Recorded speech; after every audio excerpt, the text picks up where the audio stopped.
Welcome. Find a comfortable position, let your breathing slow, and allow yourself to settle into the quiet of this moment.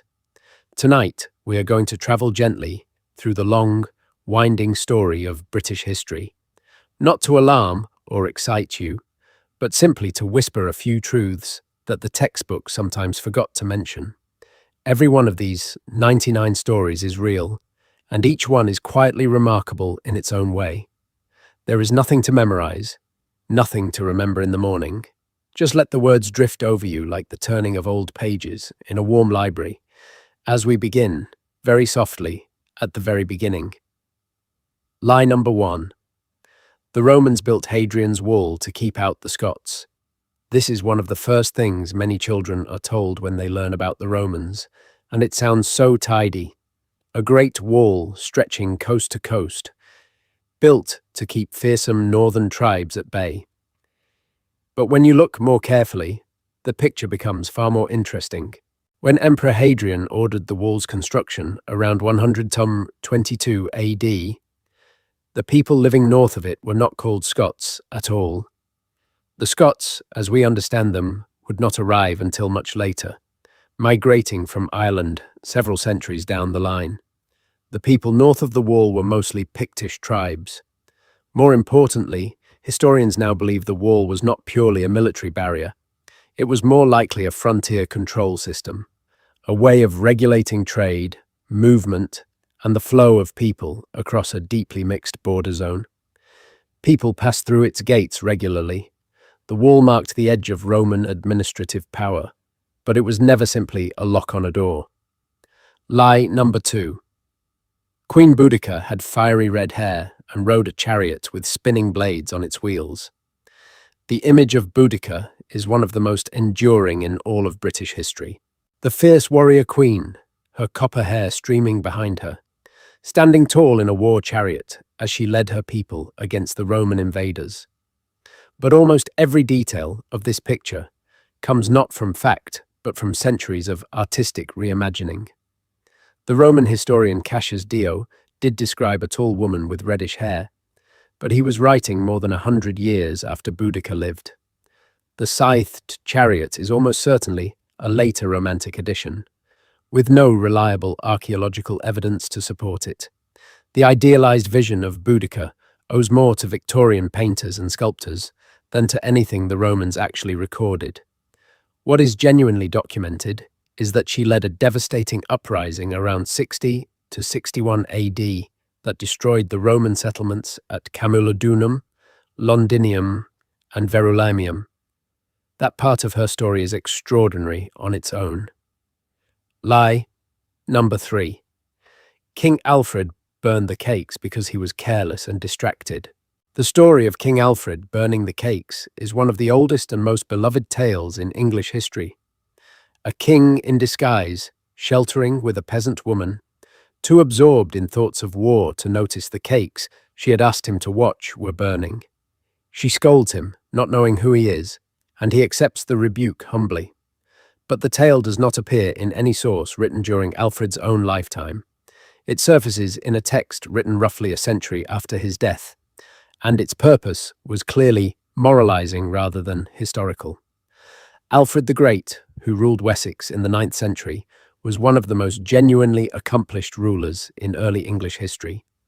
He reorganized the military, promoted literacy and learning, personally translated Latin texts into Old English, and held back the Viking Great Army at a time when every other Anglo-Saxon kingdom had fallen. The tale of the burnt cakes, while endearing, has tended to obscure just how intellectually formidable this king actually was. Lie number 4. William the Conqueror had complete control of England immediately after Hastings in 1066. The Norman conquest is often taught as a clean, decisive moment.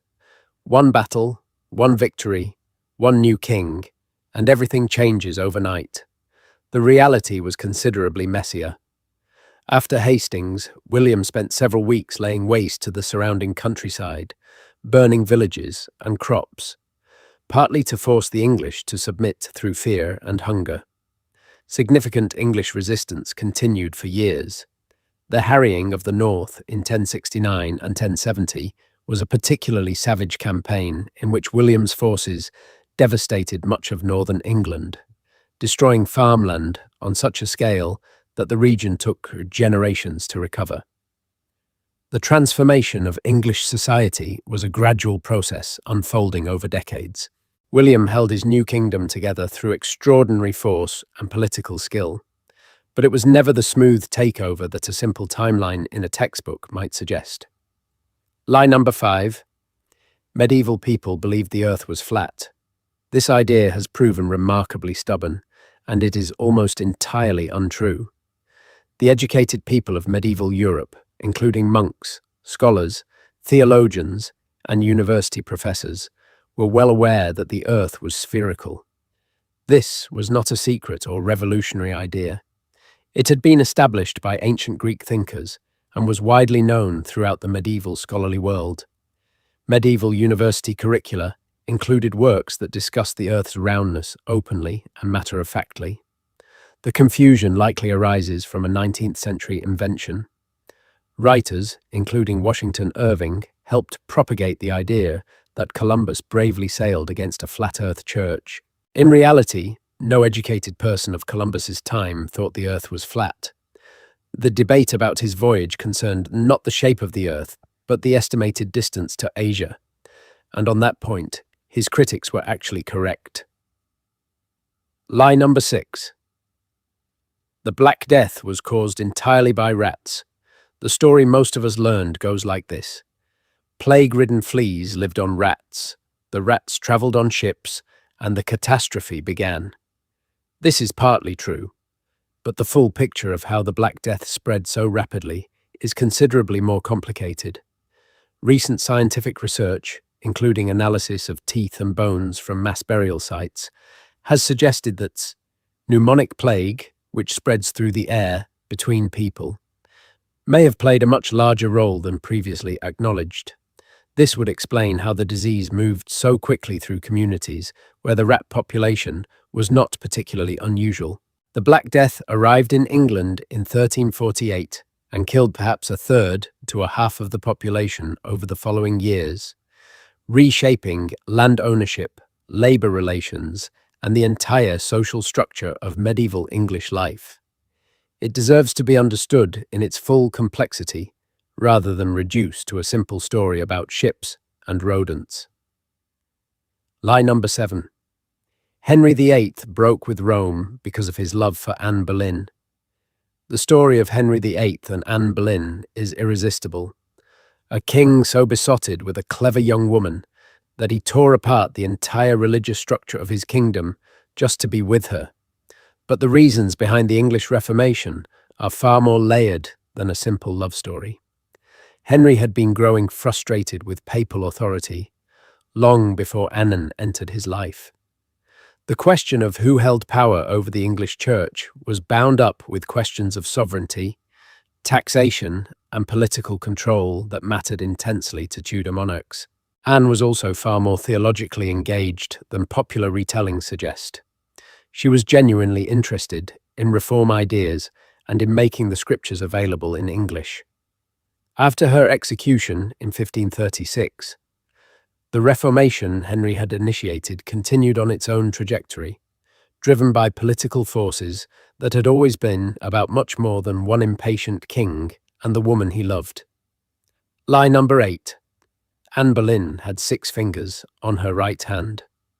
The claim that Anne Boleyn possessed an extra finger is one of the most persistent myths in Tudor history. It appears in many accounts and has been repeated so often that it has taken on the texture of established fact. But the evidence for it is remarkably thin. The most specific source is a Catholic propagandist named Nicholas Sander, writing several decades after Anne's death, who described various physical abnormalities as part of a deliberate effort to discredit her memory. None of the contemporary descriptions of Anne mention any such thing. She was described as charming, witty, and graceful, a skilled dancer and musician. The 6-fingered story was almost certainly invented or embellished after her fall from power, when there was considerable political motivation to portray her as an unnatural figure. The true Anne Boleyn is a genuinely fascinating historical person who does not require invented oddities to make her story worth telling. Lie number 9. Richard III was a physically deformed villain who murdered his nephews. Richard III has suffered perhaps more than any other English monarch from the power of a single writer's imagination.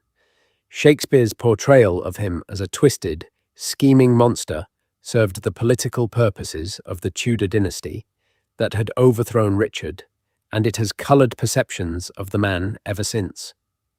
The discovery of Richard's skeleton beneath a Leicester car park in 2012 told a more nuanced story.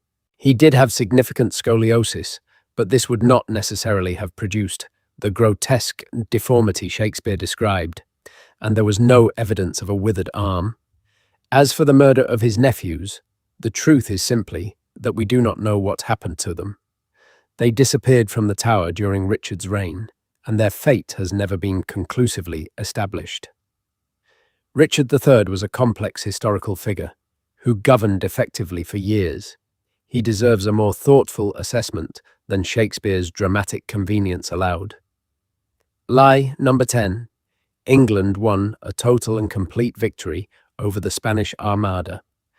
The defeat of the Spanish Armada in 1588 is one of the most celebrated moments in English history, and it genuinely was a significant event.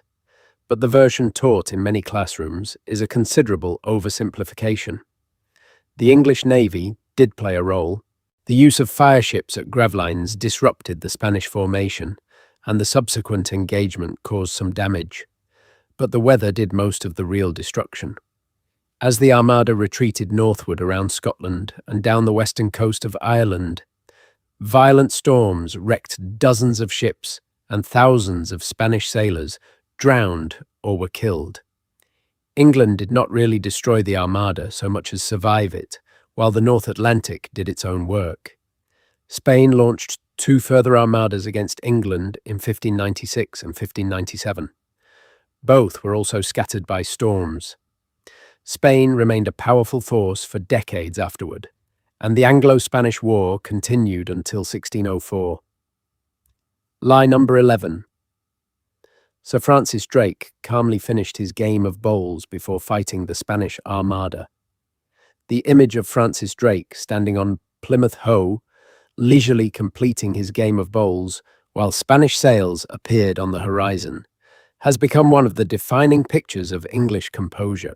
The story first appears in print in the 17th century, long after Drake's death in 1596, and there is no contemporary record to support it.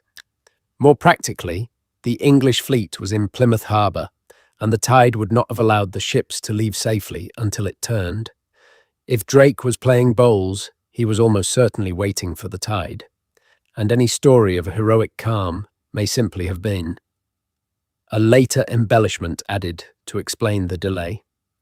Drake was genuinely courageous and highly capable, the first Englishman to circumnavigate the globe, a skilled and feared naval commander. He does not need a mythological game of bowls to make his story interesting. Lie number 12. Elizabeth I was the Virgin Queen purely by personal choice and religious conviction. Elizabeth I cultivated the image of the Virgin Queen deliberately and skillfully throughout her reign. But historians have long debated what actually lay behind her famous reluctance to marry, and the answers are considerably more complicated than simple piety. Marriage, for Elizabeth, was a deeply dangerous proposition. Her mother, Anne Boleyn, had been executed. Her stepmother, Catherine Howard, had been executed. To marry a foreign prince would risk subjugating English interests to another power. To marry an English nobleman would elevate one family above all others and create faction and instability. And to produce a child in an era of high maternal mortality meant risking her life and the stability of her realm simultaneously. The decision never to marry may have been partly a calculated political strategy and partly the result of circumstances that made every available option seem more dangerous than the alternative of remaining single. Number 13. Guy Fawkes was the mastermind of the gunpowder plot. Every 5th of November, effigies of Guy Fawkes are burned across England, and his name has become so synonymous with the gunpowder plot of 1605 that many people assume he was its organizer. He was not. The actual architect of the plot was Robert Catesby, a deeply religious Catholic gentleman radicalized by the persecution of Catholics under Elizabeth I. Catesby recruited a small group of conspirators, and Fawkes was brought in specifically for his military expertise and experience handling explosives, skills developed fighting for Spain in the Low Countries. Fawkes was given the task of guarding the gunpowder stored beneath the Houses of Parliament, and it was there that he was discovered and arrested. Catesby was killed resisting arrest, which may partly explain why history attached Fawkes's name so firmly to the plot. The annual bonfire night tradition has since been reclaimed in modern times as a symbol of resistance to authority rather than the religious extremism it originally represented. Lie number 14. The Great Fire of London was caused deliberately as part of a Catholic conspiracy. In the immediate aftermath of the Great Fire of London in September 1666, a French Catholic watchmaker named Robert Hubert confessed to starting the fire deliberately. He was tried, convicted, and hanged. The problem was that his confession was almost certainly false, and several people pointed this out at the time. Hubert had not even arrived in London until after the fire began. Despite all of this, the atmosphere of anti-Catholic hysteria in Restoration London meant his execution proceeded anyway. The real cause of the fire was almost certainly accidental. Thomas Fariner, the King's baker in Pudding Lane, very probably failed to properly extinguish his ovens on the night of the 2nd of September. The monument erected to commemorate the fire originally bore an inscription blaming Catholic arsonists, and that inscription was not removed until 1830, more than a century and a half after the event. Lie number 15. Isaac Newton discovered gravity when an apple fell on his head. Newton himself, late in his life, did tell a version of this story involving an apple falling in his mother's garden, where he had retreated during the Cambridge plague years of 1665 and 1666. However, the story as usually told implies that the apple hit him on the head, and he immediately understood the entire theory of gravity. Neither part is accurate. The apple, in Newton's own account, simply fell nearby and prompted him to think about the nature of the force pulling objects toward the Earth. The full development of his theory of universal gravitation was the work of many years and required extraordinary mathematical innovation, most famously the development of calculus. What Newton achieved was a precise mathematical description of how gravity worked across vast distances, unifying the motion of apples and moons and planets into a single elegant framework. That achievement took years of sustained, brilliant intellectual effort, not a single afternoon under a tree. Lie number 16. Robin Hood was a real historical person who lived in Sherwood Forest. Despite numerous attempts over the centuries to identify a historical Robin Hood, no convincing candidate has ever been found. The earliest Robin Hood ballads, which date from the 13th and 14th centuries, describe a yeoman, not the dispossessed earl he later becomes in Tudor retellings. These early stories are set in Barnsdale in Yorkshire as often as in Sherwood Forest in Nottinghamshire. The name Robin Hood appears in several medieval legal records, but it seems to have been used as a generic term for an outlaw, much as we might use a fictional name as a type. Several real individuals named Robert Hood have been proposed as the original, but none of the evidence has proven convincing to historians. What Robin Hood represents, the idea of just resistance against corrupt authority, the protection of the poor against the powerful, seems to have been a recurring need in medieval English society, and the legend grew to fill that need rather than growing from any single historical root. Lie number 17. King Canute arrogantly commanded the waves, thinking he could control them. The story of King Canute ordering the tide to turn back is usually told as a story of royal arrogance. But this is precisely the wrong way around.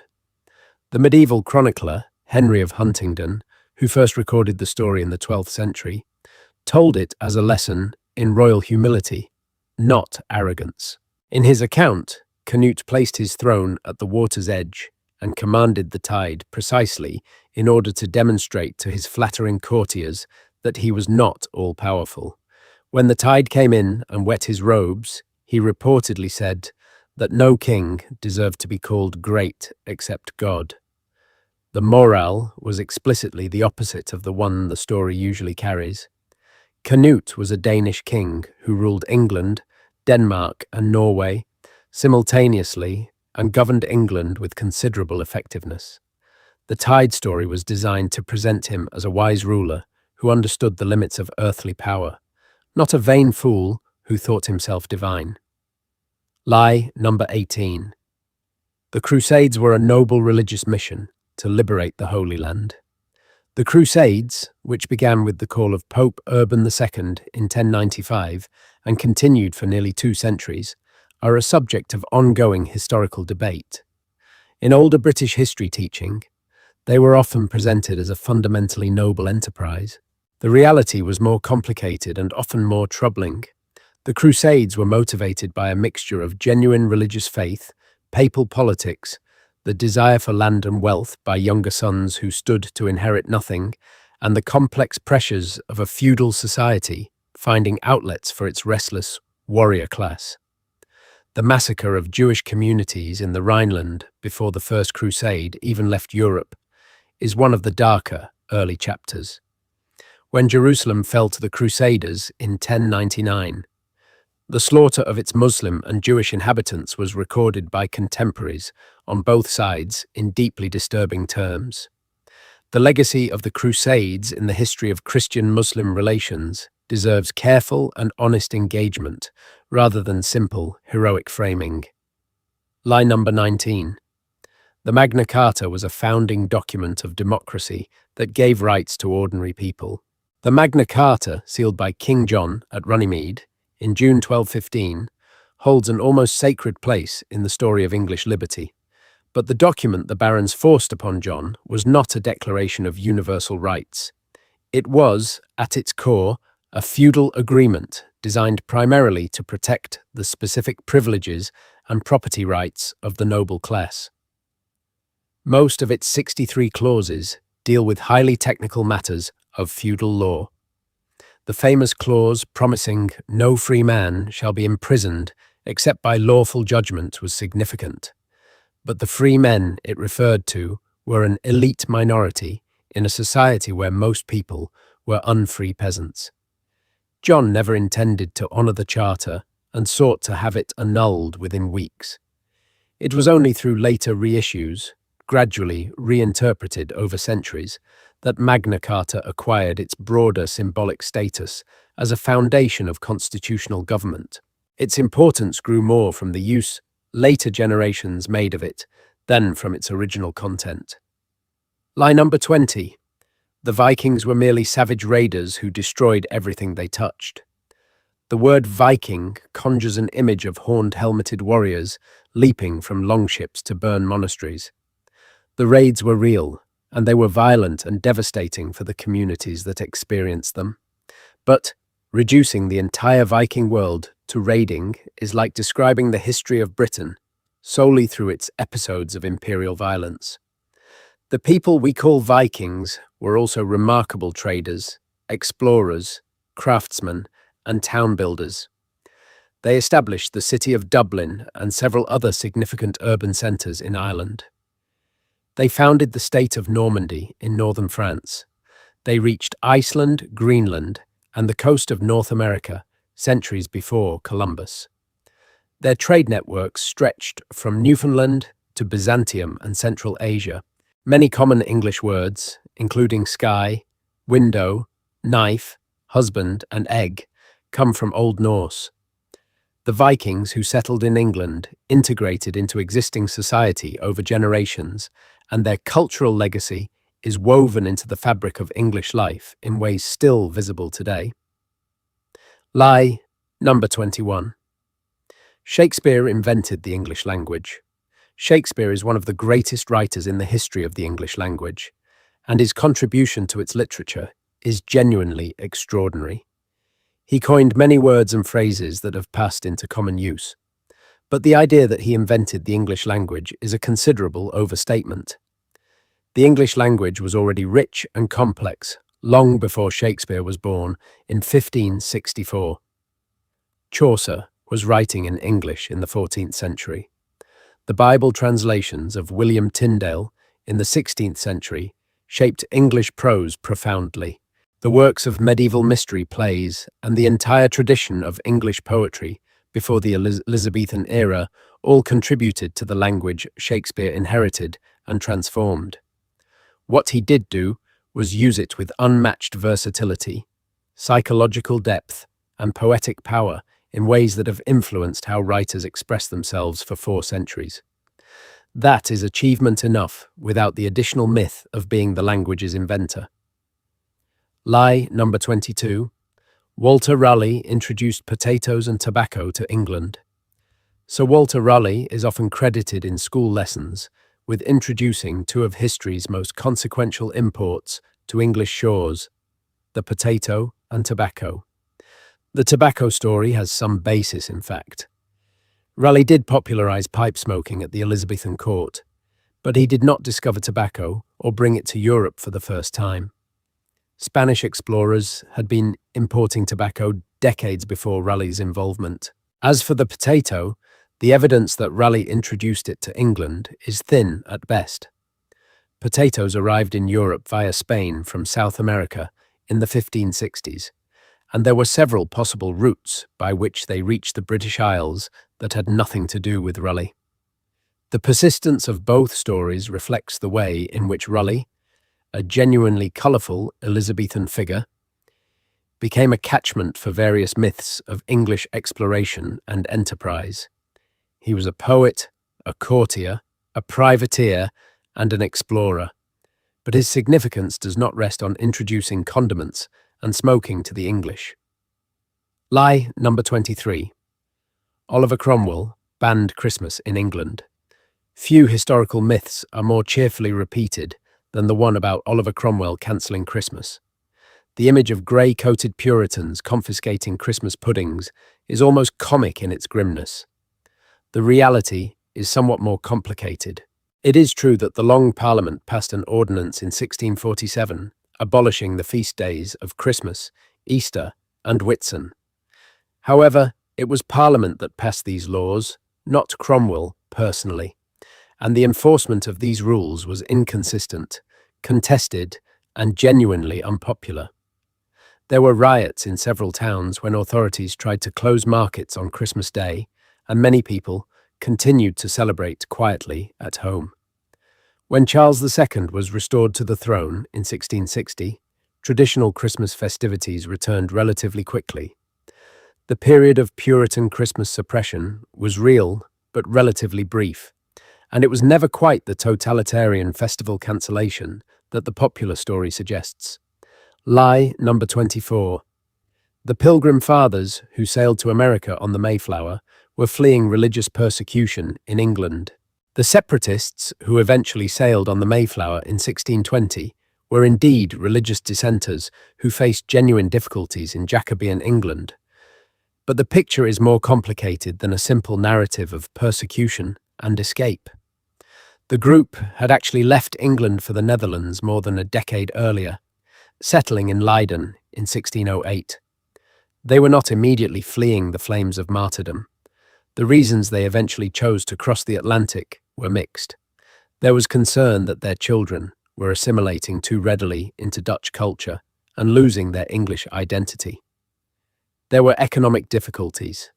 The journey was also undertaken with investment from London, merchants who expected a return on their money.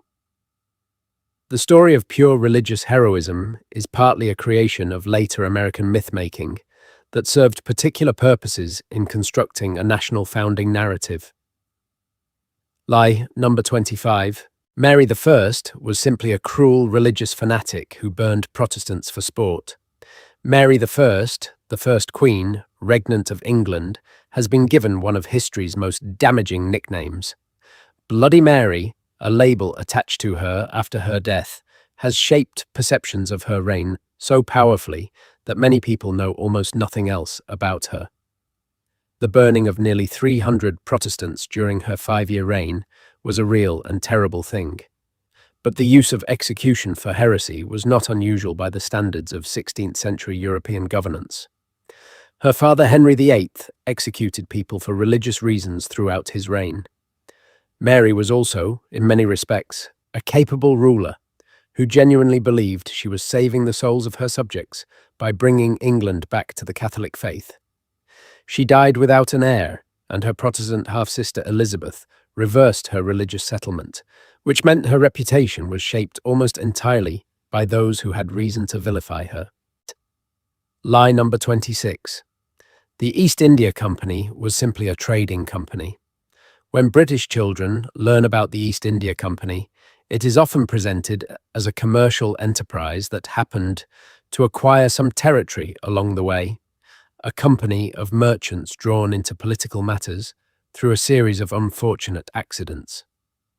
This dramatically understates what the company actually was. At its peak, the company administered a vast territory across the Indian subcontinent with its own private army numbering in the hundreds of thousands, its own civil service, its own courts, and its own foreign policy. It fought wars, overthrew rulers, and extracted enormous wealth through taxation and trade monopolies. The 1757 Battle of Plassey, in which Robert Clive defeated the Nawab of Bengal through military force and strategic bribery, began a process of British dominance over Bengal that involved the extraction of wealth on a scale that is staggering to contemplate. The company was a vehicle for state-sponsored extraction and conquest that operated with the backing of the British government while conveniently allowing that government to distance itself from its more violent activities. Lie number 27. Britain abolished the slave trade because of William Wilberforce alone. William Wilberforce is one of the most celebrated figures in British history, and his role in the campaign that led to the Slave Trade Act of 1807 was real and significant. But the story of British abolition, told through Wilberforce alone, leaves out a great deal. The campaign was the work of many people over many decades. Olaudah Equiano, a formerly enslaved African man who settled in Britain, published his autobiography in 1789 and became a powerful voice in the abolitionist movement. Quakers had been campaigning against the slave trade since the 1780s and organised some of the earliest effective petitioning campaigns in British political life. Women collected signatures in extraordinary numbers, and the resistance of enslaved people themselves played a crucial role in making the slave system unsustainable. The 1807 Act abolished the trade, but not slavery itself. When slavery was finally abolished in 1833, the government paid £20 million in compensation. That compensation went to slave owners, not to the people who had been enslaved. Lie number 28. The Irish famine was purely a natural disaster. The Great Famine that devastated Ireland between 1845 and 1852 killed approximately 1 million people and caused another million, or more, to emigrate in desperate circumstances. The immediate cause was the failure of the potato crop. But to describe it as purely a natural disaster is to ignore the policy decisions that shaped who died and in what numbers. Throughout the famine years, food continued to be exported from Ireland to Britain. The British government's response, shaped by a free market ideology that regarded intervention in food markets as economically harmful, was fatally slow and insufficient. Landlords continued to evict tenants who could not pay rent. The poor law system was modified in ways that placed the burden of relief on the Irish poor themselves. The argument that this was simply bad weather and bad luck, with no human responsibility attached, has been largely abandoned by serious scholarship. Lie number 29. The Opium Wars were fought in defense of free trade principles. The two Opium Wars, fought between Britain and China in 1839 to 1842 and 1856 to 1860, have sometimes been described as conflicts over the principle of free trade. This framing is not entirely false, but it requires some examination. The specific trade that Britain was defending was the export of opium, grown in British India and sold into China. The Chinese government had banned the opium trade because it was causing a devastating public health crisis and draining silver from the Chinese economy. When Commissioner Lin Zexu destroyed 20,000 chests of opium in 1839, the British response was military force. The wars resulted in China being forced to cede Hong Kong, open treaty ports, and pay enormous indemnities. The language of free trade served as a justification for what was, in effect, enforced drug trafficking backed by gunboats. Lie number 30. Florence Nightingale single-handedly revolutionized nursing during the Crimean War. Florence Nightingale did something genuinely remarkable in travelling to the military hospital at Scutari during the Crimean War in 1854, and her subsequent work in reforming hospital sanitation and the statistical analysis of healthcare outcomes was genuinely significant. But much of her most important work was done through data, through the meticulous collection and presentation of mortality statistics showing that soldiers were dying not from wounds, but from preventable diseases caused by poor sanitation.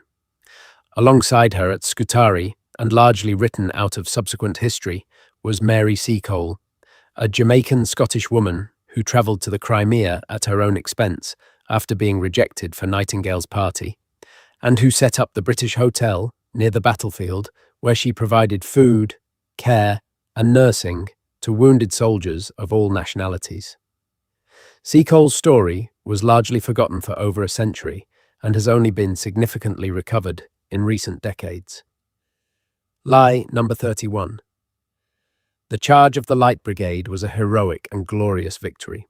The charge of the Light Brigade at the Battle of Balaclava in October 1854 is one of the most famous episodes in British military history, and Tennyson's poem, immortalizing it, has fixed the image of 600 horsemen thundering toward the Russian guns in the collective imagination. But the charge was not a victory. It was, by any military analysis, a catastrophic blunder caused by a failure of communication and command. The brigade was ordered to charge a fortified Russian artillery battery through a valley covered by guns on three sides. Of approximately 670 men who rode in, over 100 were killed and nearly 200 wounded or taken prisoner. The Russian commander watching reportedly said that it was magnificent, but it was not war. Tennyson's poem, written within weeks of the event, shaped public perception in ways that have never entirely worn off. Lie number 32. Queen Victoria was a beloved maternal figure who gently guided her empire. The image of Queen Victoria as a kind of universal grandmother, a comfortable symbol of imperial family values, who gently presided over a prosperous and righteous empire, is a profoundly reassuring one. But it requires considerable qualification. Victoria was not consistently warm or kind, even to her own children, several of whom found her demanding, critical, and emotionally withholding. Her prolonged withdrawal from public life after Prince Albert's death in 1861 prompted genuine public frustration and even Republican sentiment. The empire over which she presided was built and maintained through violence on a scale that was often brutal. The famines in India during her reign killed millions in a context of British policies that prioritized grain exports over famine relief. The concentration camps of the Second Boer War, in which tens of thousands of Boer civilians died of disease and malnutrition, were established while Victoria was still on the throne. The full picture of the Victorian Empire is vastly more complicated than the domestic image of an elderly queen surrounded by grandchildren. Lie number 33. Lawrence of Arabia liberated the Arab peoples. T.E. Lawrence is one of the most romantic figures in British imperial history. The image of a fair-haired English officer riding with Bedouin warriors across the desert has an almost cinematic quality. But the story of what Lawrence and the British government actually promised and delivered to the Arab peoples they encouraged to rise in revolt is considerably less heroic.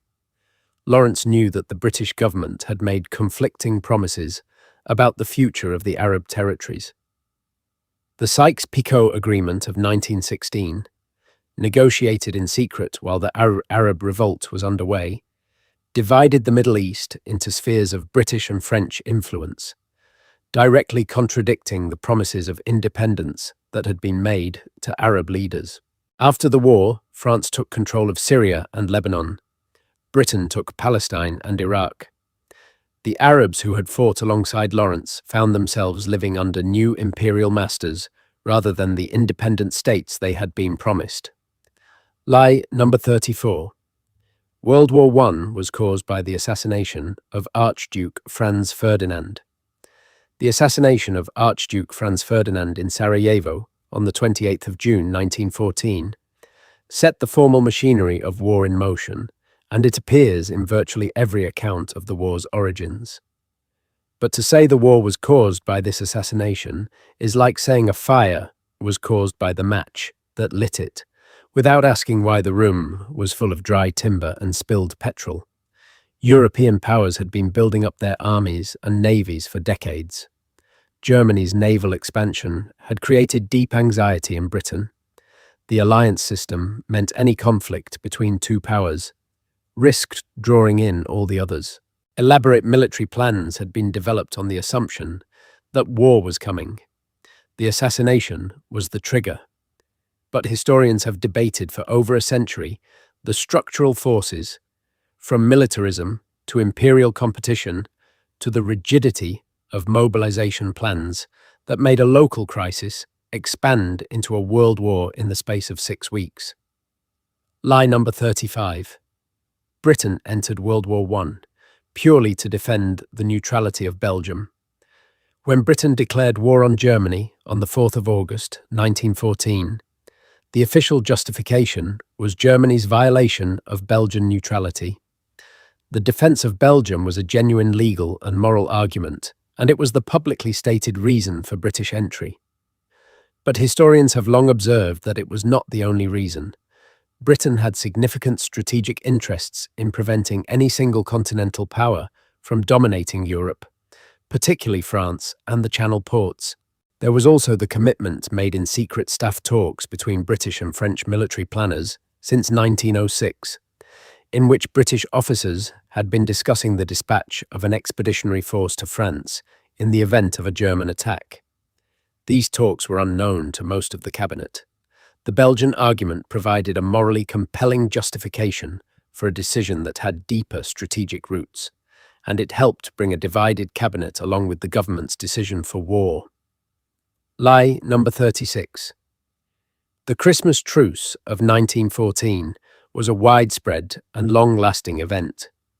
The Christmas Truce of 1914, in which British and German soldiers climbed out of their trenches on Christmas Day, met in no man's land, exchanged gifts, and reportedly played football, is one of the most moving stories to emerge from the entire First World War. And it genuinely happened. Numerous letters and diaries from soldiers on both sides describe spontaneous ceasefires with remarkable consistency. But the popular version sometimes implies that the truce was widespread across the entire Western Front, which is not quite accurate. It was concentrated primarily in certain sectors, particularly those held by British and Saxon German units.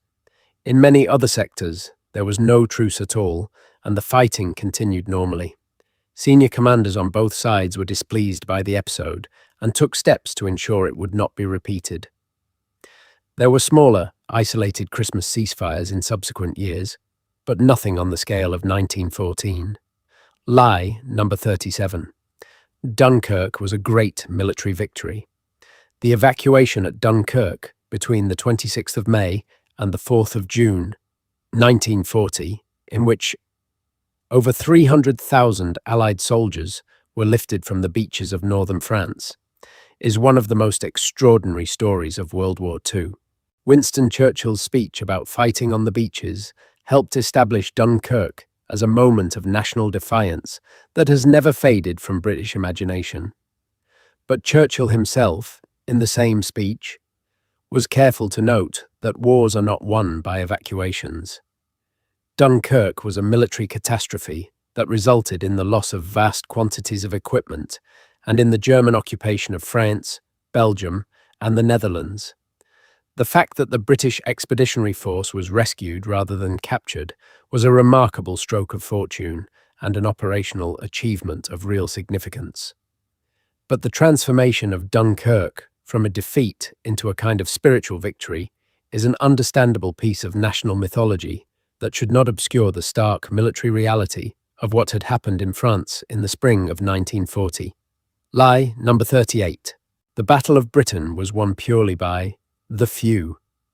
Churchill's famous tribute to the Royal Air Force pilots who fought in the summer of 1940 gave the Battle of Britain a particular emotional shape.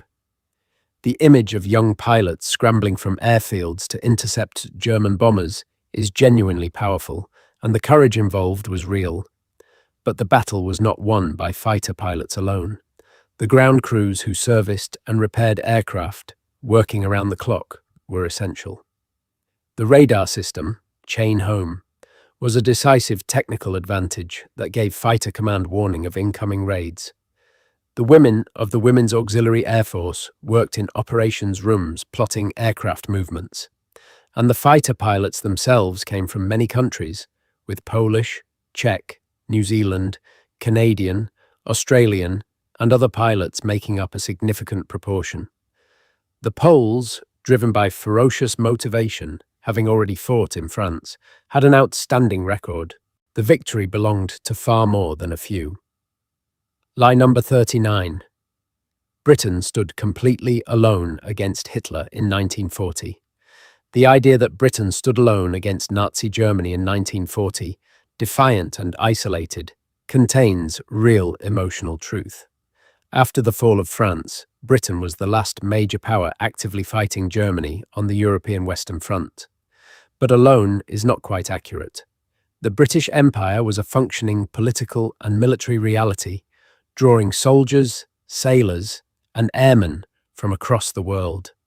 Australian, New Zealand, Canadian, South African, and Indian troops were either already in service or being mobilized. The pilots from Poland and Czechoslovakia, who had escaped after the fall of their countries, flew in the Battle of Britain and were among its most effective combatants. The United States, while not yet in the war, was increasingly aligned with Britain through Lend-Lease, naval cooperation, and intelligence sharing. The image of a lone island defying the continent is compelling and served important purposes in sustaining morale, but it should not entirely obscure the global empire and increasingly sympathetic superpower allies standing behind it. Line number 40. The Blitz brought the British people together in perfect harmony. The bombing of British cities from September 1940 onward produced in its aftermath one of the most durable images in modern British history.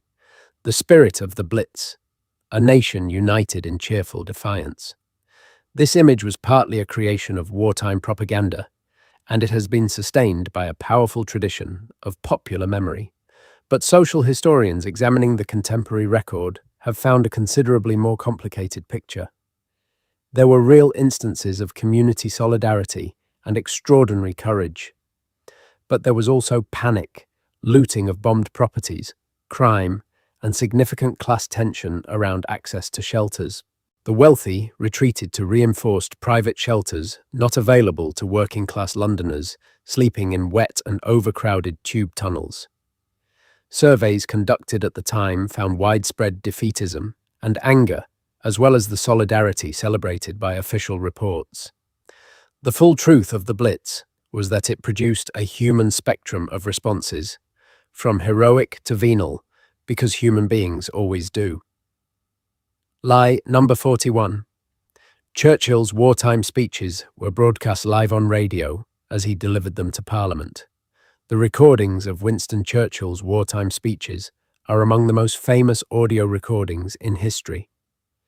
But the history of those recordings is more complicated than it appears.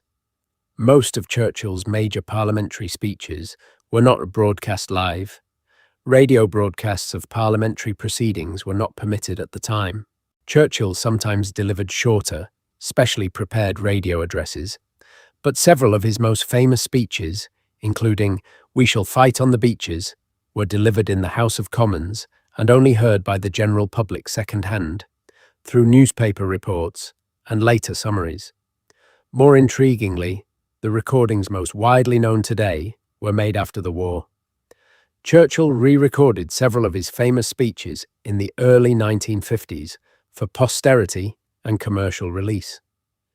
For decades, these post-war recordings were played as though they were contemporaneous, and the distinction was not widely known or discussed. Lie number 42. The British welfare state was created without significant political opposition. The creation of the National Health Service and the broader welfare state following the Labour landslide of 1945 is frequently presented as a moment of national consensus.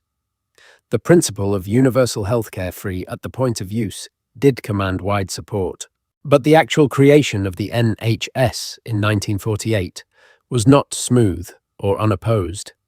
The medical profession, particularly the British Medical Association, was fiercely resistant to the new system.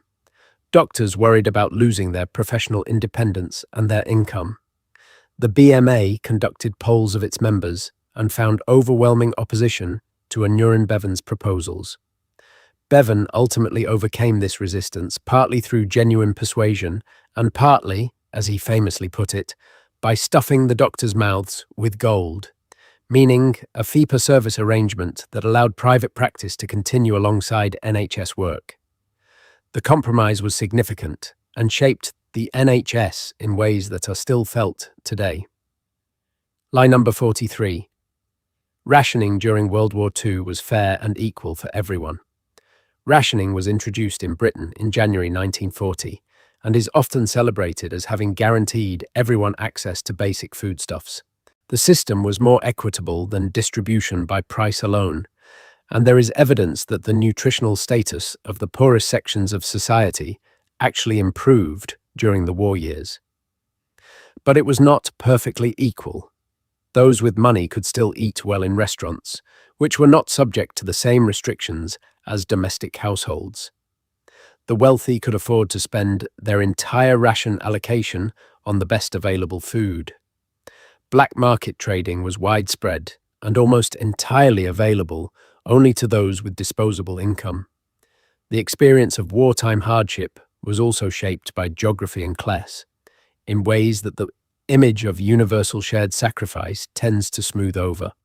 Access to safe housing, private transport, and social connections all varied enormously by social position throughout the war. Lie number 44. The British Empire was a civilizing mission that brought progress to the world. The idea that the British Empire brought civilization, progress, and the rule of law to peoples who lacked these things was, for many educated British people throughout the 19th and 20th centuries, a sincere and deeply held conviction. The railways built in India, the legal codes established across the empire, the schools founded by missionaries were presented as evidence of benevolent intent. But the historical account of what empire actually meant for the people living under it is far more complicated and far more troubling. The extraction of wealth from colonies on a scale that would have funded their development many times over. The destruction or suppression of existing legal and cultural systems. The famines that killed millions in India while grain was exported. The violently suppressed rebellions in Jamaica, Kenya, India, and elsewhere. The civilizing mission narrative was not cynically invented by people who knew it was false. But its persistence has made it difficult to have an honest conversation about what empire actually was. Lie number 45. Winston Churchill was universally loved by the British public during World War II. Churchill's reputation as the greatest Briton has tended to project backward a level of universal admiration that did not quite exist even during his finest hours. He was, without question, a remarkable wartime leader whose ability to communicate resolve in desperate circumstances was genuinely extraordinary. But the Churchill of 1940 to 1945 was also a controversial and sometimes deeply unpopular figure. Trade unions remained suspicious of him. His record at Gallipoli in 1915 was not forgotten. The general election of July 1945, held immediately after VE Day, produced one of the most striking results in British political history. The country that had just won the war under Churchill's leadership voted him out of office by a very large margin, electing a Labour government with a majority of 145 seats. His image as a timeless national hero was substantially a construction of the post-war decades. Lie number 46. Britain invented football, and the world should feel grateful. British people are sometimes heard to observe with a mixture of pride and exasperation that they invented football and yet rarely win the World Cup. The Football Association, founded in 1863, did codify the rules of association football in a form that became the basis for the modern game. But the idea that football was a British creation, rather than a codification of folk games that had existed across cultures for centuries, is considerably less solid. Ball games involving kicking a round object have been documented in China, Japan, ancient Greece, and Rome. The various folk football games played in medieval England and Scotland were often violent, loosely organised affairs.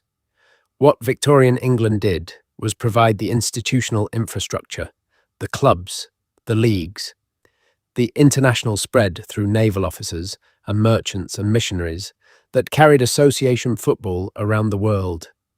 That is worth acknowledging, but the claim to pure invention is rather stronger than the historical record quite supports. Lie number 47. The swinging 60s liberated everybody equally. The 1960s in Britain were genuinely a period of rapid social change. The partial decriminalisation of homosexuality in 1967, the Abortion Act, and the general cultural atmosphere of loosening social convention all represented real shifts in the possibilities available to many people. But the swinging 60s as a cultural phenomenon was concentrated primarily in London and was accessible primarily to white, middle-class young people with money. For millions in the British regions, in industrial towns and rural communities, many of the freedoms associated with the decade arrived much later, or not at all. For Caribbean and South Asian communities who had arrived in Britain during the post-war decades, the 60s were also the decade of Enoch Powell and significant racial discrimination in housing and employment. The decade that produced the Beatles and miniskirts also produced rivers of blood speeches. Both parts of that history belong in any honest account of the period. Lie number 48. Margaret Thatcher single-handedly destroyed the British coal industry. The miners' strike of 1984 to 1985 and the subsequent decline of the British coal industry under Margaret Thatcher's government is one of the most contested episodes in recent British political history. Thatcher's government did make a deliberate political decision to confront the National Union of Mine Workers and to pursue the closure of what it described as uneconomic pits. But the coal industry had been declining since at least the 1950s, and previous governments, both Labour and Conservative, had also overseen pit closures. What Thatcher's government did distinctively was refuse any kind of managed industrial transition that might have cushioned the impact on the communities that depended on the pits, and pursue the confrontation with the unions in a way that was partly ideological rather than purely economic. The consequences for those communities in terms of long-term unemployment, poverty, and health inequality were severe and have not fully resolved decades later. Lie number 49. The Norman conquest completely destroyed Anglo-Saxon culture. The Norman conquest is sometimes taught as a cultural extinction event, the moment when an older native English culture was swept away. The changes were real and significant. The English language was profoundly altered. The Anglo-Saxon aristocracy was almost entirely replaced.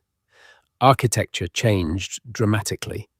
But Anglo-Saxon culture did not simply disappear. The English language survived and over the following centuries reasserted itself strongly, eventually absorbing French vocabulary into a hybrid tongue that became Middle English and then Modern English. Anglo-Saxon legal traditions and local administrative structures survived in modified form.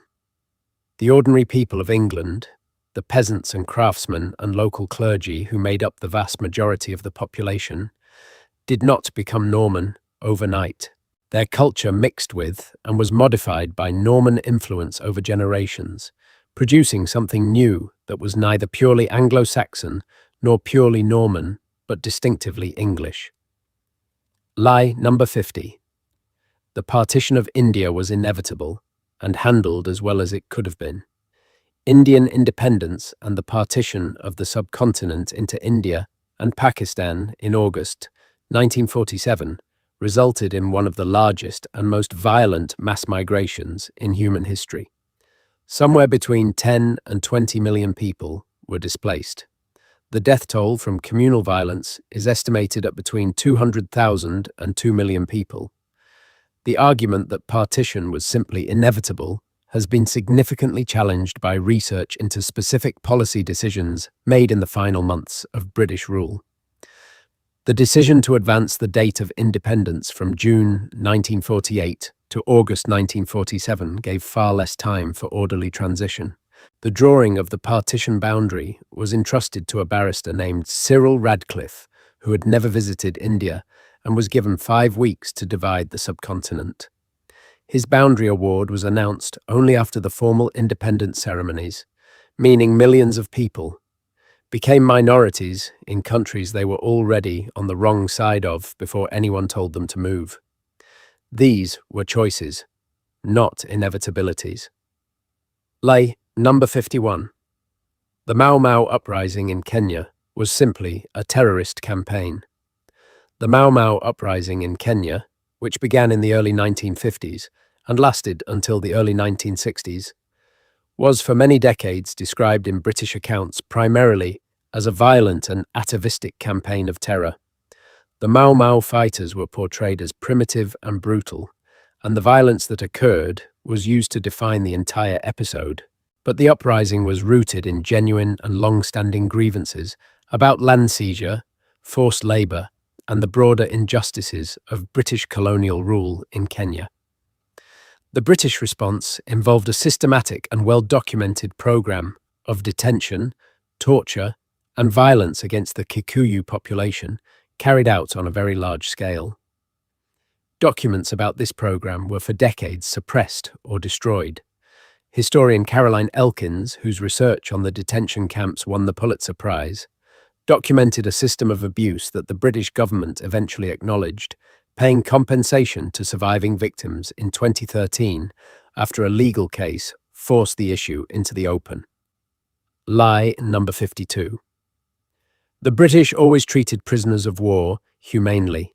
Britain has a long tradition of claiming it observes the laws of war and treats prisoners with humanity, and there are genuine examples throughout British military history of prisoners being treated correctly. But the broader historical record is considerably more complicated. During the Second Boer War from 1899 to 1902, the British Army established concentration camps to hold Boer civilians, primarily women and children, removed from farms to prevent them supporting guerrilla fighters. The conditions were catastrophically bad. Roughly 28,000 Boer civilians died in the camps, the majority of them children, primarily from disease. Emily Hobhouse, a British welfare campaigner who visited the camps and reported on the conditions, was arrested and deported to prevent her findings from reaching the public. The broad claim that Britain has always upheld the laws of war in its treatment of prisoners does not survive detailed examination. Lie number 53. Empire Windrush arrivals were welcomed warmly by the British public. The arrival of the Empire Windrush at Tilbury Docks on the 22nd of June, 1948, carrying nearly 500 Caribbean migrants from Jamaica and other islands, has become a defining moment in the history of modern, multicultural Britain. But the experience of those who arrived on the Windrush and the hundreds of thousands who followed was not one of warm welcome. Many found signs on lodging houses saying no blacks, no Irish, no dogs. Discrimination in housing and employment was common and largely legal until the Race Relations Act of 1965. The Notting Hill race riots of 1958 were a brutal illustration of the tensions that existed. Enoch Powell's Rivers of Blood speech in 1968 gave political voice to a strand of white British hostility that had been present throughout the post-war period. The Windrush generation built a new Britain against considerable resistance, and the recognition of that resistance is essential to understanding what they and their descendants actually achieved. Lie number 54. Robert Burns was a simple, uneducated ploughman poet. Robert Burns, Scotland's national poet, is often presented in popular culture as a rustic genius whose brilliance sprang spontaneously from nature rather than from learning. The image of the ploughman poet is certainly part of how Burns presented himself, and it served specific purposes in an age when simplicity and natural feeling were highly valued in literary culture. But Burns was not uneducated. He received a solid education in the Kirk school system and read widely throughout his life. His poetry drew on a deep knowledge of Scottish literary tradition, classical literature, English poetry, and the philosophical ideas of the Scottish Enlightenment.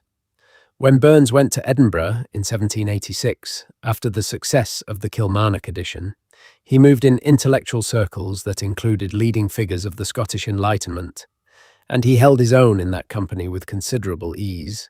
The ploughman poet image was partly a literary pose that played to what Edinburgh society wanted to see. Lie number 55. The Tolpuddle Martyrs were Britain's first trade unionists. The story of the 6 Dorset farm labourers sentenced to transportation to Australia in 1834 for forming a friendly society of agricultural labourers is a foundational story in British labour history, and they have come to represent the very origins of trade unionism in Britain. But the combination of workers for collective action long predates 1834. Trade combinations existed in Britain from at least the 18th century, and the Combination Acts of 1799 and 1800, which attempted to ban them, are evidence that they were already sufficiently threatening to require legislation. The Tolpuddle labourers were prosecuted not under any anti-union law, but under an old statute against illegal oaths. The case became famous partly because of the severity of the sentence, and partly because of the huge public campaign that eventually secured a pardon for the 6 men. They deserve their place in labour history, not as the founders of trade unionism, but as victims of a legal persecution whose story helped define and galvanise the early labour movement. Lie number 56. Child labour ended with the Factory Acts of the 1830s and 1840s. The Factory Acts of the 1830s and 1840s are often taught as the moment when child labour was brought under control in Britain, and they were genuinely significant pieces of legislation. But the full picture of child labour in Victorian Britain is considerably more complicated, and its persistence considerably longer, than a simple timeline of reforming legislation might suggest. The early Factory Acts applied only to certain industries. Domestic service, agriculture, coal mines, brickmaking, and countless other trades continued to employ very young children well into the second half of the 19th century. Children continued to work in chimney sweeping, the match industry, and numerous other trades with minimal regulation. Compulsory education, which the Elementary Education Act of 1870 began to establish, was arguably more significant in reducing child labour than any specific industrial legislation, because once children were required to be in school during the day, they could no longer be in factories. Lie number 57. The Suez Crisis showed that Britain was still a major world power. When Egyptian President Gamal Abdel Nasser nationalized the Suez Canal in July 1956, Prime Minister Anthony Eden made the fateful decision to coordinate a secret military operation with France and Israel to retake it. The operation succeeded militarily in its immediate objectives. But the United States, furious at not having been consulted, applied massive economic pressure on Britain through the pound sterling. This forced Britain to withdraw, and Eden resigned shortly afterward.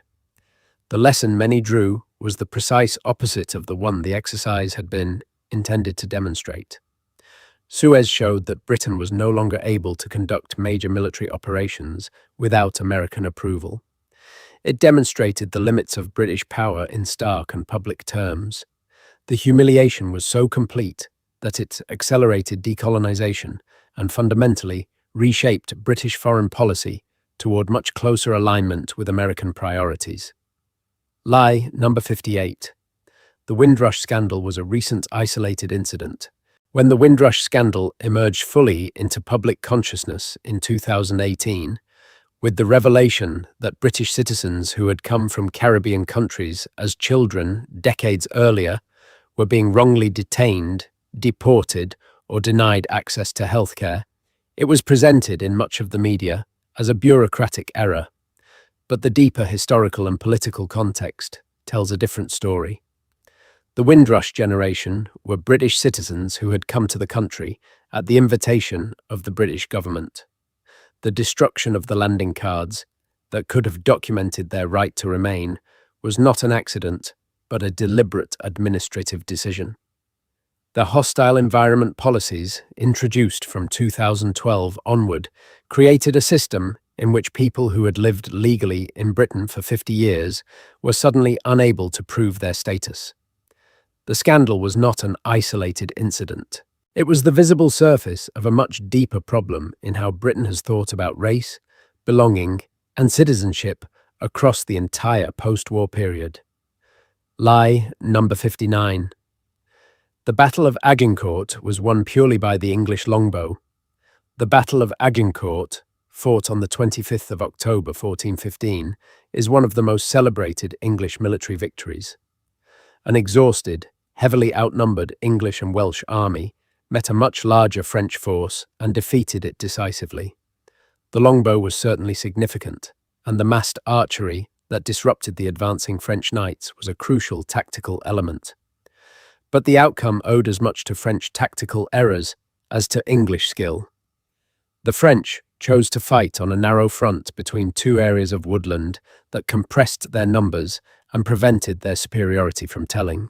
The heavy ground, softened by recent rain, slowed the advance of heavily armoured knights, while the lighter English and Welsh archers stood relatively firm. The victory at Agincourt was real and remarkable, but it was shaped by factors of ground, weather, and command decisions on both sides as much as by the celebrated English archers. Lie number 60. The English Civil War was simply a conflict between the King and Parliament. The English Civil War, more accurately, a series of civil wars between 1642 and 1651, is often reduced to a fairly simple conflict between the royalist supporters of King Charles I and the parliamentary forces led by Oliver Cromwell. But the wars were also shaped by a complex of religious, social, economic, and regional factors that cut across any simple divide. Scotland and Ireland were deeply involved in ways that transformed the conflict from an English affair into a British and Irish crisis. The Scottish Covenanters, with their own religious grievances, played a decisive role in weakening Charles before the English War began. Within England itself, the parliamentary side contained radical religious and social movements, including the Levellers and the Diggers, who had very different visions of what a new political settlement should look like from those held by the grandees of Parliament. The wars were complex, multi-layered, and often confused, and their outcomes were shaped by forces that a simple king versus Parliament framework cannot contain. Lie number 61. The Glorious Revolution of 1688 was a bloodless event. The Glorious Revolution of 1688, in which William of Orange was invited to invade England and James II fled to France rather than fight, is called glorious partly because it was achieved without significant fighting in England itself. The English settlement was indeed relatively smooth, and the constitutional changes it produced, including the Bill of Rights of 1689, were genuinely significant. But the revolution was not bloodless in any broader sense. In Ireland, James II did not accept his deposition and sparked a war that produced considerable devastation. The Siege of Derry, the Battle of the Boyne in 1690, and the subsequent Williamite Wars resulted in significant loss of life and enormous disruption to the Irish population. The penal laws imposed after the fighting stripped Irish Catholics of most civil and political rights for the following century. The massacre of Glencoe in 1692 also took place in the aftermath of the Revolution's political settlement. The bloodlessness is an English story. The broader British and Irish story was considerably more violent. Lie number 62. Clive of India was a hero of the British Empire. Robert Clive has been celebrated in certain British historical traditions as the founder of British India, the soldier-statesman who secured the subcontinent for British rule through his victory at the Battle of Plassey in 1757. But the historical record of what Clive actually did is far less comfortable. Plassey was not a straightforward military victory. Clive secured the outcome largely by bribing Mir Jafar, the commander of the Nawab of Bengal's army, to defect, ensuring the battle was effectively won before it began. In the aftermath, the plunder extracted from Bengal was extraordinary. Clive personally accepted enormous gifts from the new Nawab, wealth that was essentially a bribe for political support. He was later investigated by Parliament for his conduct in India and defended himself by saying he stood astonished at his own moderation. Parliament passed a resolution, finding that he had abused his power, but resolved to take no further action. Lie number 63. The Bristol slave trade was a minor historical footnote. Bristol's role in the transatlantic slave trade was not minor. Between 1698 and 1807, Bristol ships made over 2,000 voyages, transporting approximately 500,000 enslaved Africans across the Atlantic. For much of the 18th century, Bristol was the leading slave trading port in Britain. The wealth generated by the slave trade was woven deeply into the fabric of the city, funding its buildings, its institutions, and much of its subsequent economic development. The Colston family, to whose name was attached to streets, schools, and public buildings for centuries, and whose statue was famously pulled down and thrown into the harbour during a Black Lives Matter protest in 2020, made much of their fortune through the slave trade. The reluctance to acknowledge this history, fully and honestly, was not unique to Bristol. Many British cities, ports, and country houses benefited from the wealth generated by enslaved labour, and the consequences of the slave trade are embedded in the national story in ways that go far beyond the merchant families most directly involved. Lie number 64. Jack the Ripper was never identified because Victorian police were helpless. The identity of Jack the Ripper, the name given to the unidentified killer who murdered at least 5 women in the Whitechapel area of London in the autumn of 1888, has never been established with certainty, and the case has generated an enormous industry of speculation. The popular framing often presents the investigation as a failure caused by the primitive state of Victorian forensics, but this is somewhat unfair to the officers who investigated the case. The murders took place in one of the most densely populated and desperately poor areas of London, where witnesses had strong reasons not to cooperate with police, and where social conditions made the tracking of individuals extremely difficult. The police actually gathered substantial information and conducted extensive interviews. What the case lacked was conclusive physical evidence, which even modern forensic science applied to 135-year-old materials has not yet definitively provided. The mystery endures not because no one looked, but because the evidence was simply insufficient to establish proof. Lie number 65. The suffragette movement was entirely peaceful and universally supported by women. The campaign for women's suffrage in Britain is a complex and genuinely remarkable story. The Pankhurst-led Women's Social and Political Union was not the only organisation campaigning for votes for women. The National Union of Women's Suffrage Societies, led by Millicent Fawcett, had been working through peaceful constitutional means for decades and disapproved of the militant tactics the WWSPU adopted from 1905 onward. The militant campaign escalated significantly before the First World War, moving from window smashing to arson and bombing. Crucially, many women actively opposed female suffrage throughout the campaign, joining organizations like the National League for Opposing Woman Suffrage. The assumption that all women naturally wanted the vote and were united behind the suffrage campaign ignores a significant current of female opinion that, for various reasons, including genuine conservatism and class-based calculation, opposed it. Lie number 66.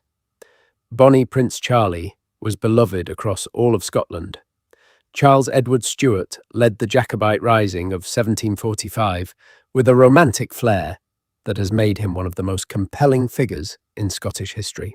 His campaign, raising an army that marched as far south as Derby before retreating, is genuinely dramatic. But the popular image of a Scotland united in its love for the Stuart cause is significantly overstated. The Rising of 1745 was primarily a Highland and Catholic campaign. Much of lowland Scotland, Protestant in religion and closely tied economically to the English connection, was not sympathetic and in some cases actively hostile. Scottish regiments fought on the government side at the Battle of Culloden in April 1746. And the defeat of the Rising was not a simple case of English suppression of Scottish nationalism. The transformation of the Jacobite Rising into a straightforwardly Scottish nationalist cause is partly a retrospective romanticism that began in the 19th century and owes more to Sir Walter Scott than to the complex political realities of 1745. Lie number 67. The Highland clearances were simply economic modernisation. The Highland clearances, the process by which tens of thousands of people were displaced from the Scottish Highlands, primarily in the late 18th and 19th centuries, are one of the most painful episodes in Scottish history. The clearances have sometimes been presented as an unfortunate but inevitable process of agricultural modernisation. But the experience of those cleared was often brutal and traumatic in ways that deserve to be named clearly. Families were forcibly evicted from homes they and their ancestors had occupied for generations, sometimes with little or no notice, sometimes with their houses burned to prevent return. The communities destroyed had deep cultural, linguistic, and social roots that were severed, contributing to the long decline of the Gaelic language and culture in Scotland. The clearances are now widely recognised as a historical injustice rather than simply an economic transition, and their legacy continues to shape debates about land ownership and rights in Scotland today. Lesson number 68. The Armistice of 1918 was a German military surrender. When the guns fell silent on the 11th hour of the 11th day of the 11th month of 1918, the general sense in the Allied countries was that Germany had been defeated and had surrendered. But the technical terms of the armistice and the military reality on the ground were more complicated than this framing suggests, and the ambiguity had very significant consequences. The armistice was not a military surrender in the formal sense. It was a ceasefire that ended the fighting while peace terms were negotiated. German armies were still on French and Belgian soil. They retreated in relatively good order, and many German soldiers and officers were able to tell themselves that the army had not been defeated in the field. This narrative, the stab in the back myth, became one of the most dangerous political myths of the 20th century, central to Adolf Hitler's political program and to the poisoning of the Weimar Republic's political culture. Number 69. World War II ended British racism at home. The victory over Nazi Germany was, among other things, a victory over an ideology of racial hierarchy, and the contrast between Allied values and Nazi race laws was a central element of how the war was understood in Britain. But the idea that this victory produced a transformation in British attitudes toward race at home requires very careful scrutiny. The same British army that fought against Nazi racial ideology was itself racially segregated in significant ways. The discrimination experienced by the Windrush generation in the post-war decades was real and systematic. Enoch Powell's Rivers of Blood speech found a substantial audience precisely because the hostility to non-white immigration that it expressed was genuinely present in significant sections of white British society. The Race Relations Acts of 1965 and 1968 were necessary precisely because discrimination in housing and employment was legal, common, and defended. The idea that defeating Nazism somehow resolved the racism embedded in British society is a comfortable illusion that does not survive contact with the lived experience of those who encountered that racism in the decades after 1945. Lie number 70. Winston Churchill wanted Indian independence. Churchill's views on India are not a mystery. He expressed them clearly and often throughout his political career. He opposed Indian independence with genuine conviction, and his attitude toward Indian self-government was consistently and explicitly hostile. During the Second World War, he refused to take seriously the August 1942 Quit India resolution and had Gandhi and the Congress leadership imprisoned. His handling of the Bengal famine of 1943, in which somewhere between 2 and 3 million people died while food continued to be exported and emergency relief was delayed, has been the subject of significant historical debate. Leo Amery, his own Secretary of State for India, privately wrote that he did not see much difference between Churchill's attitude on India and Hitler's. The post-war rehabilitation of Churchill as a champion of democracy has tended to set aside the substantial portion of his political career spent in passionate opposition to the democratic aspirations of the largest population in the British Empire. Lie number 71. Britain invented the concentration camp. The claim that Britain invented the concentration camp is sometimes made in discussions of the Boer War, and it requires some historical precision. The term concentration camp was used to describe the camps established by the British military in South Africa during the Second Boer War, in which Boer civilians, primarily women and children, were held after their farms were destroyed as part of a scorched earth policy. The conditions were catastrophic, and tens of thousands of people died.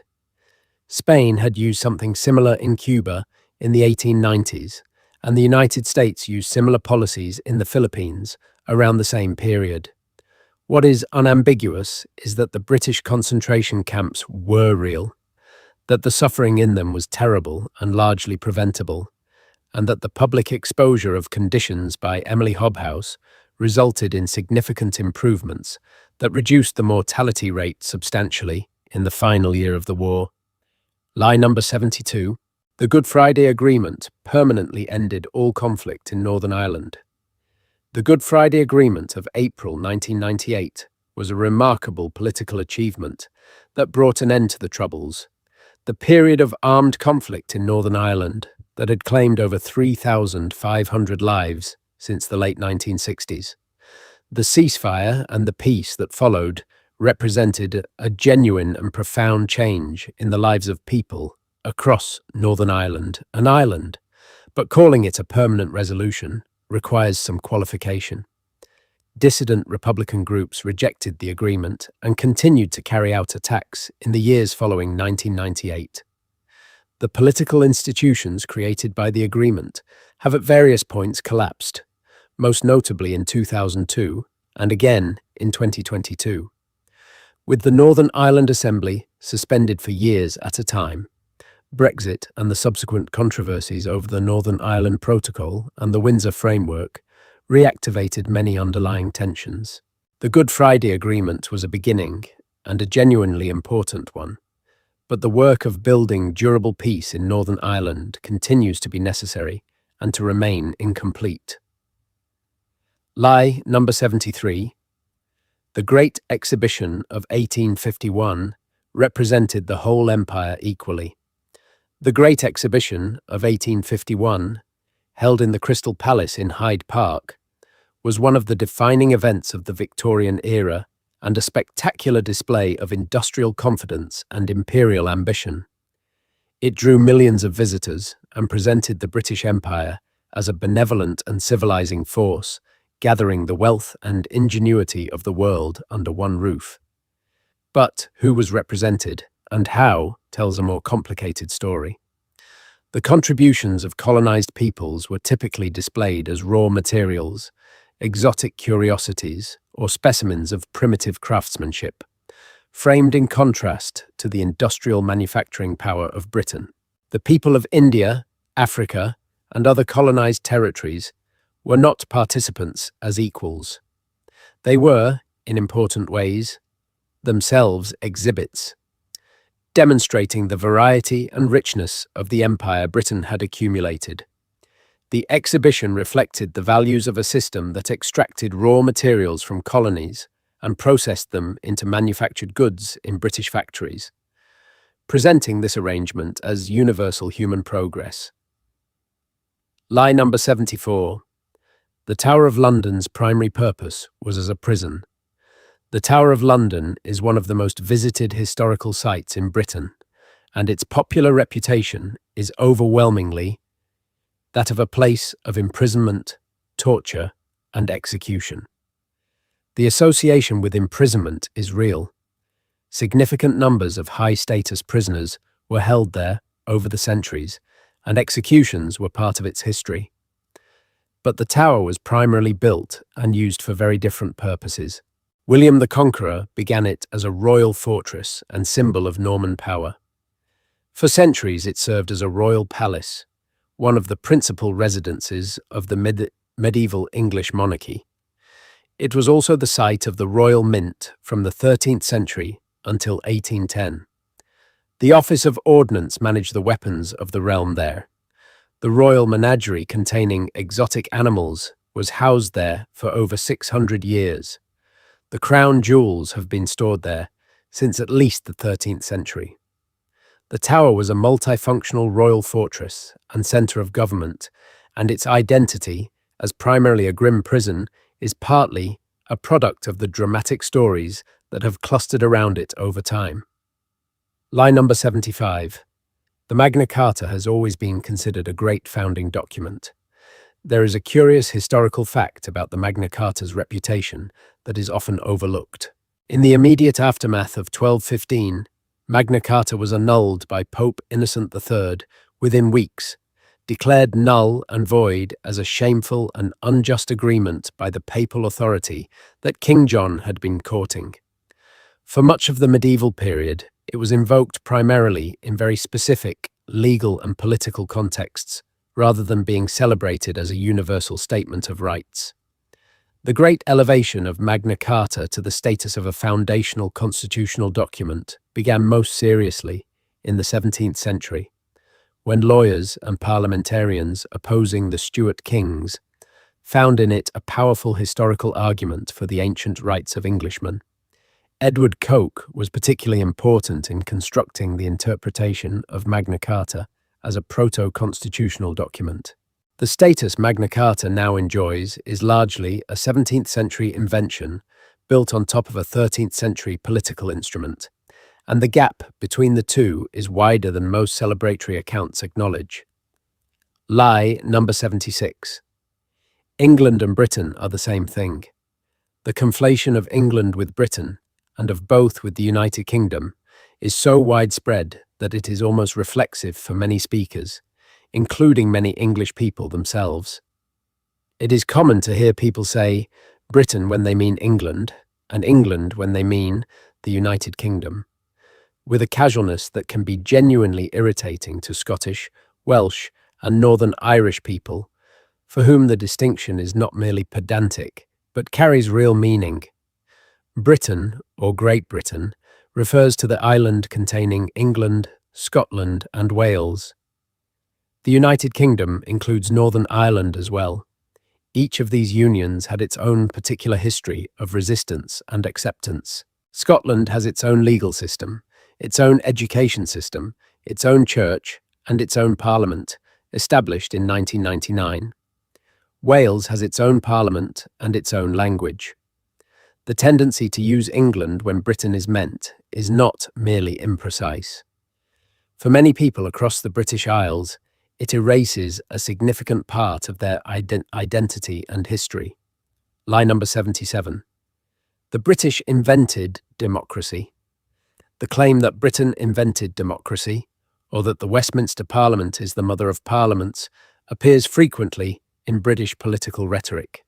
The Athenian democracy of the 5th century BC, which allowed citizens to vote directly on legislation and public questions, preceded the English Parliament by nearly 2,000 years. What the English and later British Parliament actually developed was a specific form of representative government, evolving over centuries from medieval councils toward the gradually expanding franchise of the 19th and 20th centuries. Women did not have full equal voting rights in Britain until 1928. The forms of representative government that have spread around the world draw on many sources, including ancient Greek ideas, Roman law, the Italian city-states of the Renaissance, and the democratic experiments of the American and French revolutions, as well as the British parliamentary tradition. The Westminster model has been one influence among several, not the singular origin of democratic governance. Lie number 78. The Industrial Revolution was a triumph for ordinary working people. The Industrial Revolution, which transformed Britain from an agricultural to an industrial economy from roughly the 1760s to the 1840s, is sometimes presented as a straightforwardly progressive story of technological innovation and economic growth. But the experience of the working people, whose labour made it possible, was in many cases one of deteriorating conditions, displacement, and exploitation rather than triumph. The enclosure of common land drove many rural people off the land they had worked. Factory work was often brutally long and dangerous, with men, women, and young children working 12 to 16 hours a day in conditions of considerable physical risk. Handloom weavers and other skilled artisans whose trades were made obsolete by machinery faced economic catastrophe. The overcrowded industrial cities had appalling sanitation, housing, and public health, producing urban mortality rates, often higher than rural ones.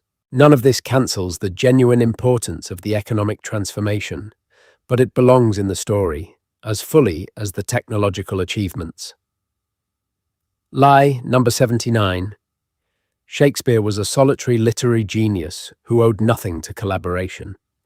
The Shakespearean legend is powerful, and the works attributed to him are extraordinary, but the picture of a solitary genius producing masterpieces in isolation does not reflect how the Elizabethan and Jacobean theatre actually worked. Shakespeare was a working dramatist embedded in a collaborative professional world. He was a shareholder in the Globe Theatre, a working member of an acting company, and his plays were written to be performed by specific actors whose strengths shaped the parts he created. There is considerable scholarly evidence that he collaborated on a number of his plays. Henry VI. Part 1 is now generally thought to have been written, partly with other playwrights. Timon of Athens appears to have been co-written with Thomas Middleton. The Two Noble Kinsmen was written with John Fletcher. The idea that every word in the Shakespeare canon was written by a single isolated genius is a product of the romantic cult of authorship that emerged in the 18th and 19th centuries. This does not diminish what Shakespeare achieved, it makes it more interesting. Lie number 80. The British class system has always been as it is today. The British class system is often discussed as though it were an ancient and unchanging feature of English life, a permanent hierarchy that has shaped the country in the same way through the centuries. But the class system has changed significantly over time, sometimes more rapidly than anyone expected, and its current form is a relatively modern creation. The medieval social order was structured around feudal ranks and obligations quite different from modern class distinctions. The rise of a commercial and professional middle class during the 18th and 19th centuries transformed social relations considerably. The 20th century saw enormous changes, with the decline of the old landed aristocracy as a dominant force, the massive expansion of the middle class, and the partial erosion of working-class identity through deindustrialization. The persistence of considerable inequality of opportunity and the continued overrepresentation of privately educated people in positions of power are real, but they take forms that would have been unrecognizable to people living under the social structures of 200 or 500 years ago. Lie number 81. The English language has always been essentially as it is today. When people talk about defending the English language, they are usually imagining a relatively stable entity that has been essentially constant and now faces various threats. But the English language has changed so dramatically over time that a modern English speaker transported to England in 1300 would be almost entirely unable to understand the language being spoken around them. Middle English, the language of Chaucer's Canterbury Tales, requires specialist study for modern readers. Old English, the language of Beowulf, is essentially a foreign language. English has also always been a language that borrows freely and extensively from other languages, absorbing massive quantities of Latin and French vocabulary after the Norman conquest, words from Dutch during the age of sea trade, from Hindi, Urdu, Arabic, and many other languages during the imperial period, and from American English throughout the 20th century. The anxiety about the corruption of English by new influences is not new. Swift and Johnson complained about it in previous centuries, and in each generation, the language changed anyway, as it always has, growing richer and more complex in the process. Lie number 82. The British railway system was a pure triumph of private enterprise. The Victorian railway network, built at extraordinary speed from the 1830s onward, is often cited as a demonstration of what private enterprise can achieve free from government interference. But the story of private railway development was not a clean narrative of efficient markets producing optimal outcomes. The railway mania of the 1840s, when speculative investment in railway shares reached extraordinary heights, destroyed the savings of many ordinary investors when the bubble burst. The proliferation of competing railway companies produced considerable duplication and waste, including multiple lines running parallel routes between the same cities. Parliamentary oversight throughout the Victorian period included growing regulation of fares and safety standards, acknowledging that unregulated private railways were not serving the public interest adequately. When the private railway companies were nationalised in 1948, many had been running at a loss for years. The subsequent privatisation of the railways in 1994 has continued to generate debate about whether private provision actually produces better outcomes for passengers. Lie number 83. The Reformation in England was primarily about theology. When Henry VIII broke with Rome in the 1530s, the immediate theological question was relatively narrow. The king wanted an annulment the Pope would not grant. The theological content of the early English Reformation was deliberately conservative. Henry had no interest in Protestantism as a doctrinal system and executed Protestants alongside Catholics throughout his reign.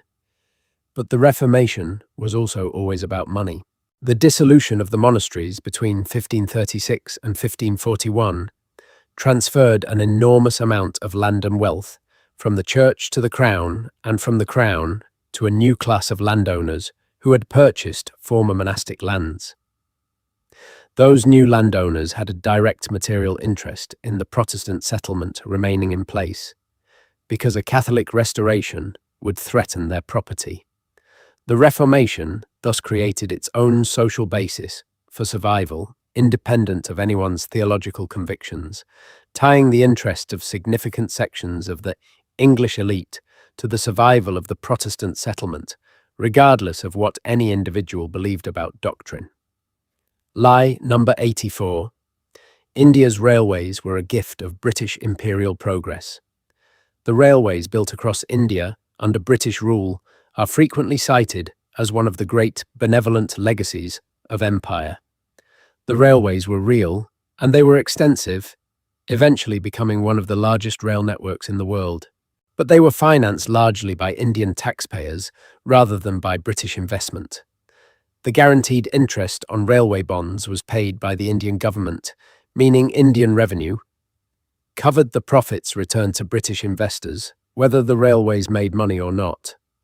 The railways were built primarily to serve British economic and military interests, moving raw materials to the ports for export and enabling the rapid deployment of troops to suppress rebellion. The engineering and management positions were almost entirely reserved for British employees, whose salaries were paid at British rates from Indian revenues. Economists studying the long-term effects have estimated that the net flow of wealth from India to Britain via the railway system was enormous. The railways were not a gift. They were an instrument of extraction that Indians paid for themselves and that served their colonizers first. Lie number 85. The British press has always been a fearless defender of truth and freedom. The British press has a genuine tradition of investigative journalism, of speaking truth to power, and of exposing wrongdoing. But it has also throughout its history functioned as a vehicle for propaganda, political manipulation, and the defense of established power.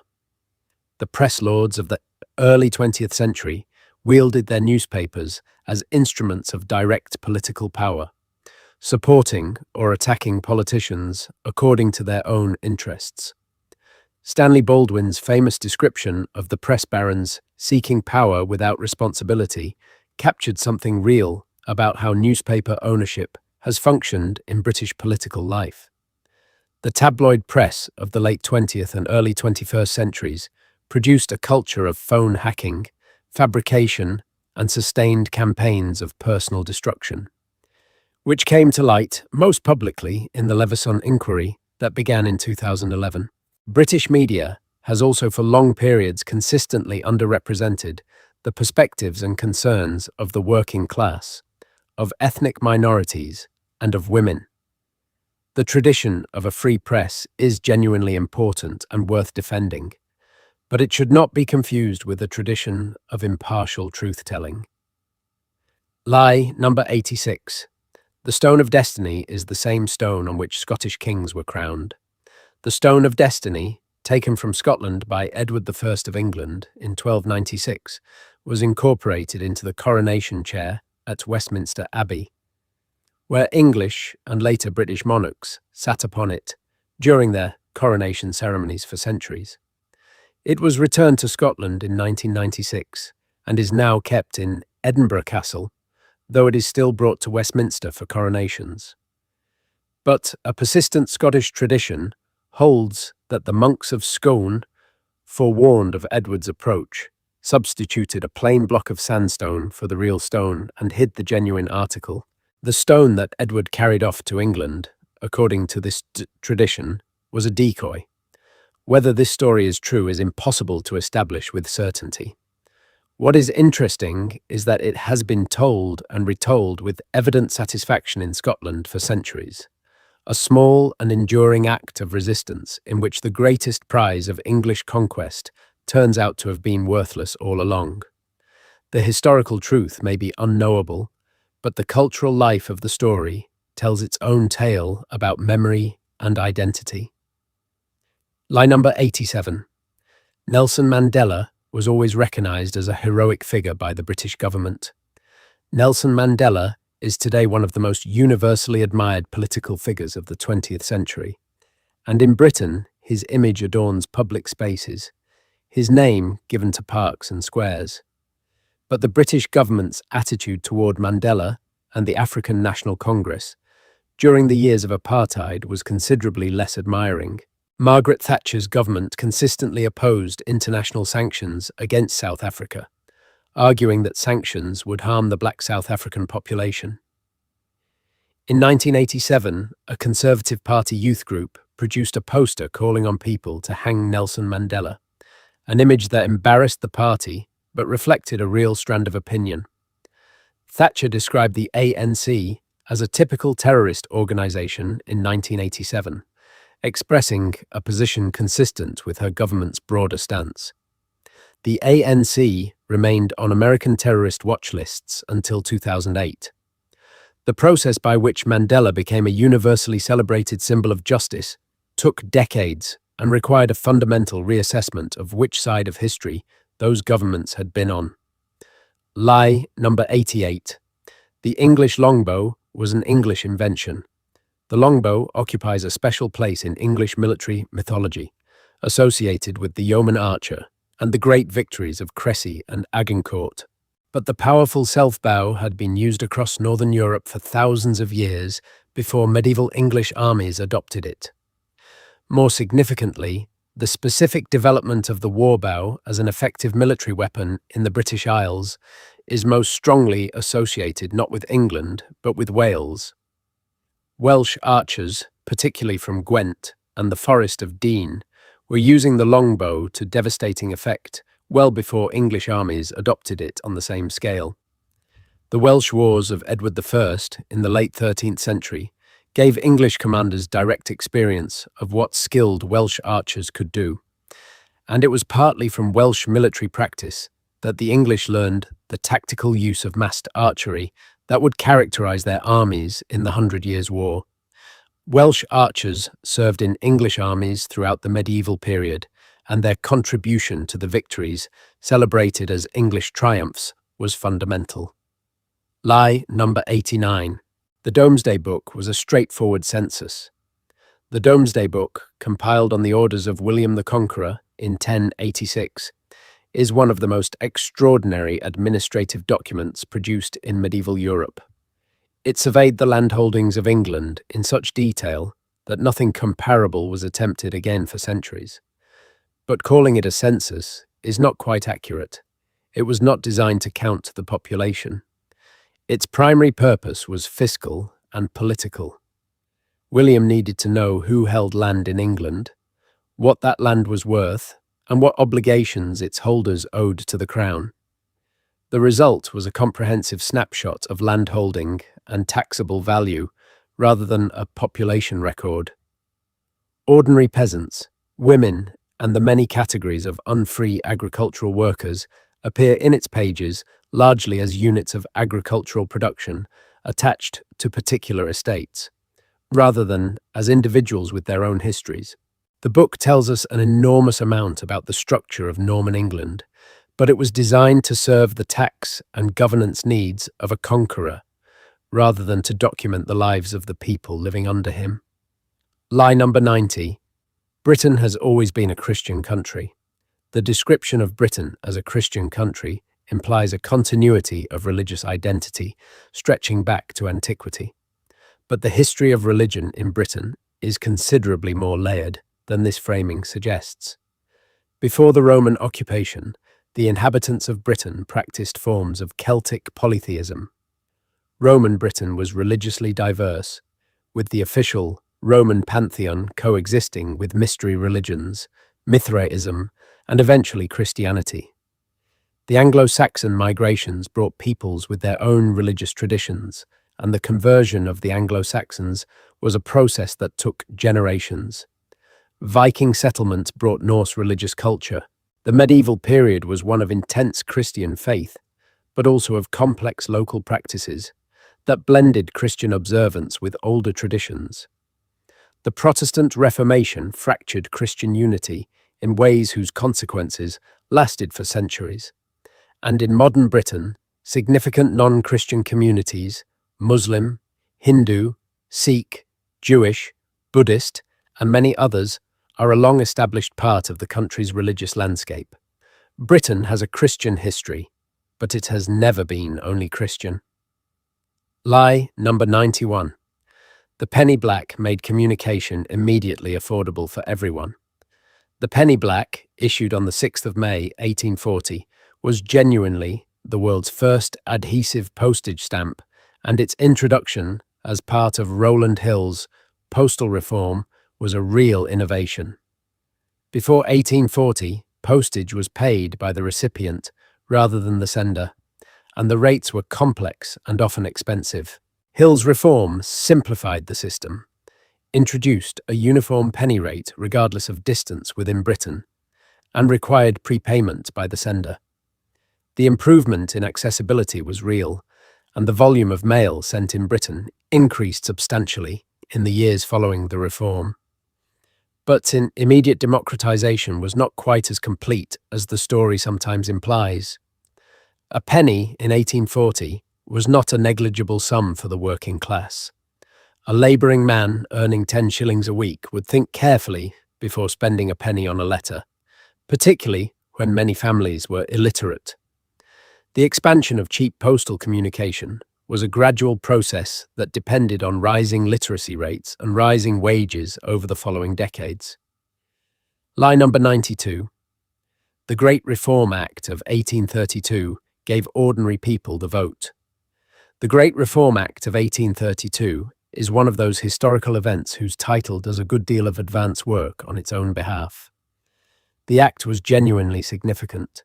It abolished the rotten boroughs, redistributed parliamentary seats to the new industrial cities of the North and Midlands, and extended the franchise to some new categories of property owners. But the electorate after the Reform Act was still a very small fraction of the adult population. The Act enfranchised property owners above a certain threshold, and the majority of working-class men remained without the vote. Women of any class remained entirely excluded. The Chartist movement that emerged almost immediately afterward, demanding universal male suffrage, was a direct response to the sense that the Act had changed the composition of the governing class, without genuinely widening political power to ordinary people. Full universal adult suffrage was not achieved in Britain until 1928, when women were finally given the vote on equal terms with men. Lie number 93. The Union Jack has always looked the same. The Union Jack is so familiar that it is easy to assume it has always existed in its current form. But the flag has evolved over time, reflecting the changing political geography of the British Isles. The earliest version of the flag, combining the crosses of St. George for England and St. Andrew for Scotland, was introduced in 1606 following the accession of James VI of Scotland to the English throne. Wales was not separately represented, having been legally incorporated into England by the Acts of Union in the 1530s. It was only with the Act of Union of 1800, which brought Ireland into the United Kingdom, that the cross of St. Patrick was added, creating the current three-cross design. Wales has never had a separate heraldic cross incorporated into the Union Jack, a fact that has been a minor source of complaint from Welsh nationalists for centuries. The flag as we know it today has existed for just over 200 years, which is considerably shorter than the impression of ancient permanence it conveys. Lie number 94. The Black Prince embodied the ideals of medieval chivalry perfectly. Edward of Woodstock, Prince of Wales, known as the Black Prince, is one of the most celebrated figures of medieval English military history. His victories at Crécy in 1346 and at Poitiers in 1356, where he captured the French king, John II, made him one of the most famous knights in Europe during his lifetime. The image of the Black Prince as a paragon of chivalry and noble conduct has endured for centuries. But the historical record also includes the sack of Limoges in 1370, which tells a different and more troubling story. After the city of Limoges transferred its allegiance to the French crown, the Black Prince's forces carried out a massacre of the civilian population, recorded by the chronicler Jean Froissart as killing more than 3,000 men, women, and children. The sack was not an anomaly in the conduct of a medieval warfare, but it complicates the chivalric image considerably, suggesting that the celebrated code of knightly behavior applied primarily to the treatment of noble adversaries rather than to civilian populations caught between competing armies. Lie number 95. Samuel Pepys was simply a diarist who happened to witness interesting events. Samuel Pepys, whose detailed diary covering the years 1660 to 1669 is one of the most intimate and compelling personal documents in the English language, is often treated primarily as a lucky bystander who witnessed the Great Fire of London, the Plague Year of 1665, and the restoration of the monarchy. But reducing Pepys to his role as a diarist does considerable injustice to his significance as a public figure and administrator. Pepys was one of the most important naval administrators in British history. As Clerk of the Acts and later Secretary to the Admiralty, he transformed the administrative capacity of the Royal Navy at a time when naval power was becoming central to British commercial and military ambition. He introduced systematic record-keeping, procurement reform, and professional standards to an organization previously marked by patronage and inefficiency. He was also a Fellow of the Royal Society and served as its president. The diary, for all its extraordinary quality, is only one part of the legacy of a man who was also a serious and consequential public servant. Lie number 96. The British won the Falklands War because of superior military skill alone. The Falklands War of 1982, in which British forces retook the Falkland Islands after Argentina's military junta invaded in April of that year, was a genuine military achievement conducted at considerable distance from Britain and under real logistical constraints. The task force assembled with remarkable speed, and the battles at Goose Green, Mount Longdon, and Tumbledown were real demonstrations of military competence and individual courage. But the outcome was significantly shaped by factors beyond military skill alone. American intelligence and logistical support was crucial, with the United States providing satellite intelligence and diplomatic assistance that significantly aided the British operation. The Argentine Air Force came closer than is often acknowledged to defeating the task force. Sinking several British ships, and might have done considerably more damage, had a significant proportion of its bombs not failed to explode due to being dropped from too low an altitude. The war was won by genuine courage and professional competence, but accompanied by Argentine errors, American assistance, and a degree of fortune that the triumphant retrospective accounts have not always adequately acknowledged. Lie number 97. Britain's colonial legacy has no relevance to the present day. The argument that colonial history is simply history, over and done with, and that focusing on it is a kind of wallowing in the past, appears regularly in British public debate. But the claim that the past has no relevance to the present is itself an empirical claim that can be tested. The economic structures of many former colonies were shaped by British rule in ways that created lasting disadvantages. The extraction of wealth, the suppression of local industry, and the arbitrary drawing of borders that grouped incompatible communities together, all had consequences that did not disappear on Independence Day. The communities in Britain that descended from citizens of former colonies have experienced structural inequalities in employment, housing, health, education, and the criminal justice system that trace traceable lines back to the history of how those communities came to be in Britain and how they were received when they arrived. Acknowledging those causes is not the same as claiming that nothing can change or that contemporary individuals bear personal guilt. It is simply the requirement of honest analysis. Lie number 98. Jack the Ripper's victims are less important than the mystery of his identity.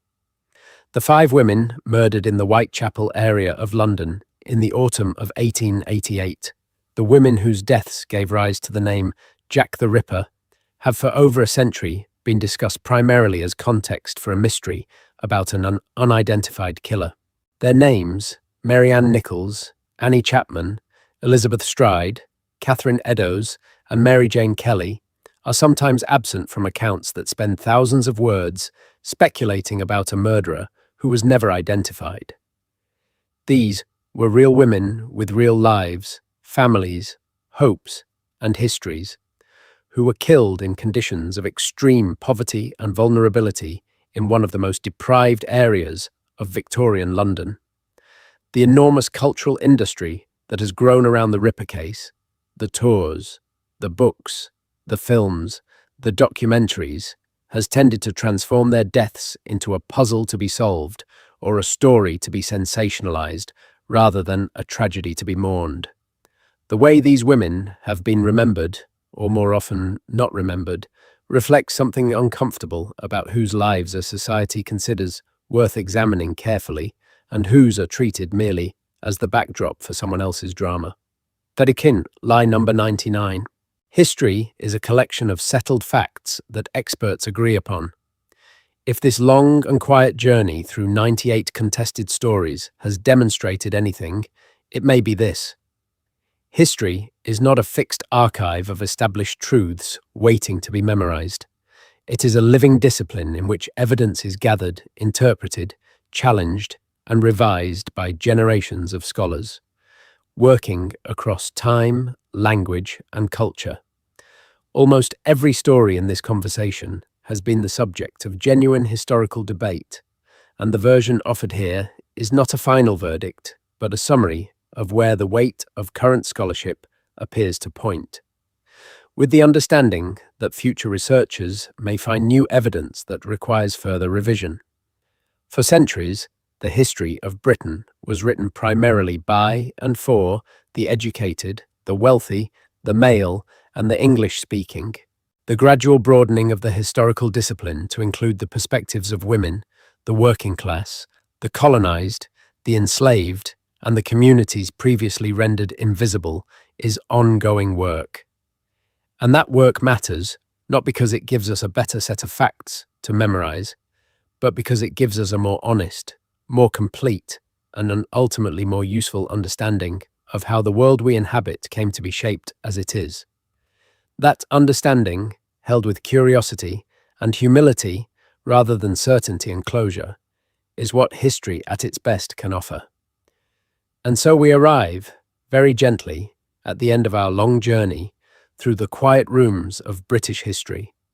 99 stories, 99 moments where the comfortable version of events turns out to be a little more complicated, a little more human, and a great deal more interesting than the one we were first given.